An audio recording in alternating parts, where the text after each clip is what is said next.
La France vend des armes donc à l'Arabie Saoudite et le président assume. Écoutez. Il est tout à fait vrai que la France a des alliés dans la région.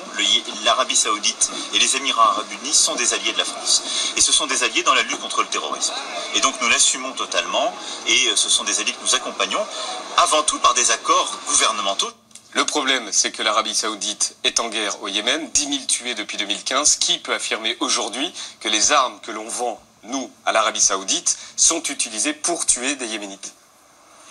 Alors, la question c'est, est-ce qu'il y a une preuve de crime de guerre commis au Yémen? Aujourd'hui, il n'y a pas cette photo d'un petit enfant mort à côté d'un missile made in France, mais il y a des présomptions, il y a des fortes présomptions, et il y a surtout un document qui est sorti, qui a été dévoilé par le média Disclose, une note de la DRM. Dont vous faites partie? Dont je fais partie, qui a dévoilé une note de la DRM, de la direction militaire, direction du renseignement militaire, qui liste un certain nombre d'armements qui est engagé au Yémen. Donc, ça veut dire quoi, engagé?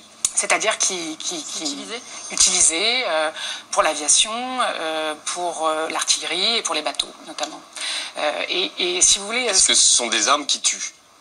Ce sont des armes qui tuent les... Oui, non, mais est-ce que ce ne sont pas des hélicoptères, ce ne sont pas des... Voilà, ce qui est interdit par un traité qu'on a signé, c'est, et par une position commune qui date de 2008, c'est de savoir qu'il y a un risque de commission de crimes de guerre avec ces armes et de, pour autant, les transférer et les vendre.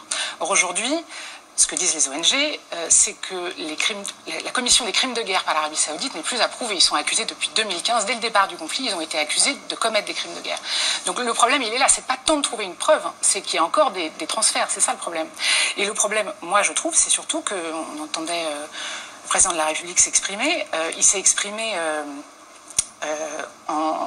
c'est un peu, on lui demande d'avoir confiance aussi, voilà, ils ont eu des engagements. Le problème, c'est que le 12 octobre, ils sont souvent pris en défaut, en fait, et ils sont souvent pris en plein mensonge.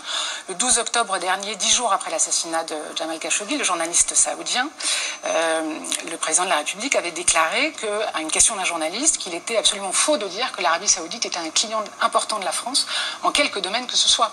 Le problème, c'est qu'il y a un chiffre, il y a une chose publique, qui est le rapport au Parlement, que je vous conseille de lire, il faut regarder les annexes, et vous avez dans une liste des pays, avec le montant des volumes de transferts et de commandes et de licences, et vous voyez qu'en termes de licences, c'est-à-dire ce que la France autorise, l'Arabie Saoudite est le premier client de la France. En termes de livraison, c'est le deuxième. En termes de commandes, c'est le quatrième. Donc, certes, il y a effectivement des mensonges qui sont dévoilés grâce à des notes de la DRM qui sont sorties, avec tout le danger que ça implique pour les journalistes qui les sortent. Mais il y a aussi des choses comme ça qui sont très faciles à vérifier. Je veux dire, le rapport au Parlement, tout le monde peut l'accéder, et pourtant le président ment. Eh bien, justement, est-ce qu'on peut écouter le président de la République qui dit qu'il a les garanties de l'Arabie Saoudite? Écoutez. Il y a un comité qui gère ces exports, qui se fait sous l'autorité du Premier ministre, et dans lequel les choses d'ailleurs ont été durcies ces dernières années, et où nous demandons la garantie que ces armes ne puissent pas être utilisées contre des personnes, contre des civils. Vous l'avez obtenue? Et donc elle a été obtenue. Néanmoins, il est tout à fait vrai que la France, depuis plusieurs années, a vendu des armes à la fois aux Émirats Arabes Unis et à l'Arabie Saoudite. L'essentiel des armes qui ont été vendues sont plutôt utilisées à l'intérieur du territoire ou à la frontière, mais elles sont utilisées dans le cadre d'un conflit. Vous avez raison. Alors qui ment? Le président de la République, l'Arabie Saoudite, les deux? Moi, je trouve que le président... je sais pas comment on peut le croire, en fait, parce que comment vérifier, quelles garanties ils ont pu avoir? Est-ce qu'ils ont quelqu'un dans la salle du commandement? Est-ce qu'eux le savent?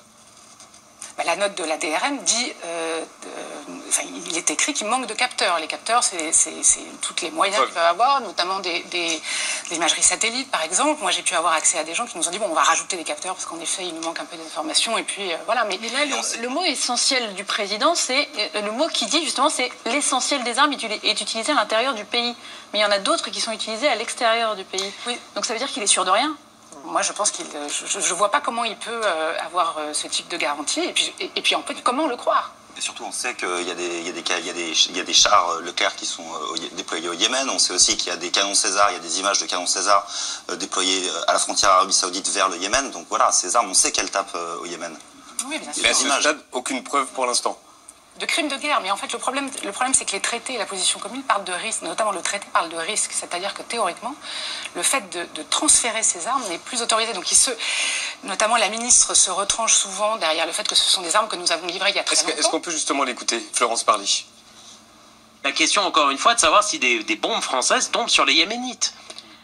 L'utilisation des armes, une fois livrées, est normalement encadrée. Ce que je peux vous dire, c'est qu'à ma connaissance, les armes qui ont été vendues récemment ne sont pas utilisées contre les populations civiles. Je n'ai pas connaissance du fait que des armes soient utilisées directement dans ce conflit. Je n'ai pas d'éléments de preuves me permettant de dire que les victimes au Yémen sont les victimes des armes françaises. Oui, les mots sont importants. Elle dit normalement, elle dit à ma connaissance. Oui, le problème c'est qu'il y a la note DRM dont elle a eu connaissance, donc elle ne veut pas en parler aujourd'hui parce que c'est couvert par le secret défense, donc on arrive dans une situation complètement kafkaïenne parce que on ne peut pas parler de quelque chose que tout le monde a lu et qui montre qu'elle ment ou qu'elle arrange son discours en fonction de ses interlocuteurs. Quand elle parle d'armes défensives, des canons César, qui sont à la frontière, en effet, ils sont en dehors de l'île, mais ça a une portée de 40 km. Donc évidemment que la note de la DRM parle de plus d'un demi-million de personnes en situation de risque, donc c'est de civils. Question importante, qui décide de la vente d'armes? L'Élysée seul? Le Parlement? Est-ce qu'il peut dire quelque chose? Alors le Parlement a donc depuis quelques années ce rapport qui est destiné donc aux parlementaires, dont je parlais tout à l'heure, qui liste les licences, les autorisations, les commandes et les livraisons. On a une liste de pays, ils ont une liste de certains équipements. Le problème, c'est que l'exercice de la contradiction chez les parlementaires est absolument inexistant. Jusqu'à très peu de temps, il n'y avait pas de... ce qu'on montre dans le documentaire, ce que je raconte dans le livre, les parlementaires ont intégré qu'ils n'avaient aucun rôle, aucun pouvoir. Donc en fait, jusqu'à encore très récemment, ils essayaient pratiquement pas.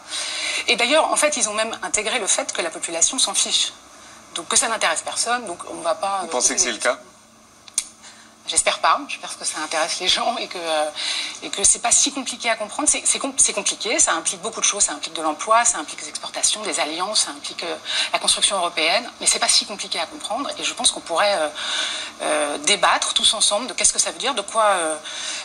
est-ce que pour avoir cette armée que nous avons, le prix à payer c'est de vendre à ces pays-là? Est-ce qu'on est tous d'accord avec ça? Je pense que ça intéresse les gens. En tout cas, c'est passionnant et merci d'être venu sur le plateau de Quotidien. Anne Poiret, Mon pays vend des armes.